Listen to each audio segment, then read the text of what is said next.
This week on Earth Radio, the EPA wants to roll back limits on forever chemicals in drinking water, and the chances of strong El Niño conditions are increasing. But first, a bit of good news.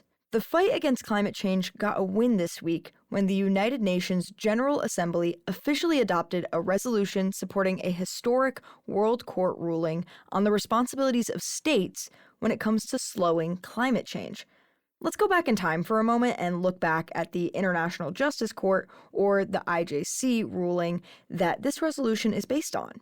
The IJC is the top court in the world, and last summer, the court handed down a decision that declared climate change is an existential problem that affects every nation on the planet. Not only that, but it ruled that those that are responsible for climate change can be held accountable for their actions. Essentially, the court ruled that it's illegal for states to take governmental action that fuels climate change. States that are large contributors to climate change would actually have to pay back nations that are more vulnerable to climate change. The new resolution backs this decision and incorporates it into their recommendations worldwide. The United States was among the 28 countries voting against the resolution. But the vast majority of votes were in favor, with 141 countries voting for it. This new resolution could potentially put this ruling to work in UN member countries.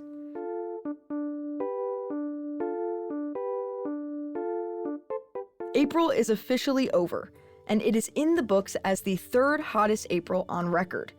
The National Oceanic and Atmospheric Association said that 2026 will likely rank among the 10 hottest years in history. Experts are so certain that they say that 2026 is on pace to be in the top 5 hottest years in history.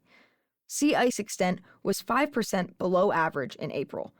This rise in sea temperature is painting a dangerous picture for El Niño conditions rolling in this month. Not only do scientists believe El Niño conditions will hit later this year, but it has the capacity to be a super El Niño, causing extremely dangerous weather conditions around the globe, including fatal heat and droughts. The Environmental Protection Agency, or the EPA, wants to get rid of bans on carcinogenic forever chemicals in drinking water. In 2024, the Biden administration set a limit for 6 PFAS chemicals found in America's taps. Lee Zeldin, the head of the EPA, will now introduce 2 rules that will slow and also take back many of these restrictions on toxic chemicals. PFAS chemicals are called forever chemicals because they're really difficult to get rid of once they're introduced into water or even your body. They're resistant to heat and chemical degradation, which made them popular in cooking materials, beauty products, and even firefighting foam. But long-term exposure can cause kidney failure and increased risk of certain cancers. 105 million Americans will be affected by this rollback.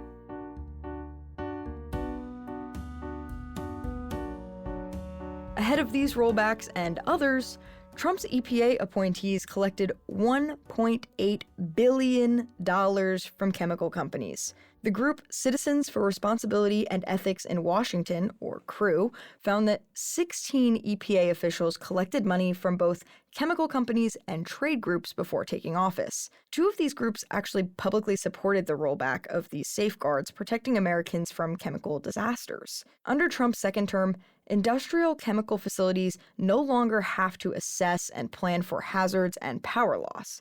Even with the previous protections in place, America saw a life-threatening or environment-damaging chemical accident every 2.5 days over the last 2 decades. Imagine how much worse this problem could grow with no regulations. If you want to learn more about the stories covered in today's episode, check out the articles published on earth.org and linked in the show notes. Earth Radio is produced, edited, scored, and written by Rebekah Hendricks. This week's stories are reported by Martina Eugenie and Max Bruneau. Earth.org is supported by listeners and readers like you.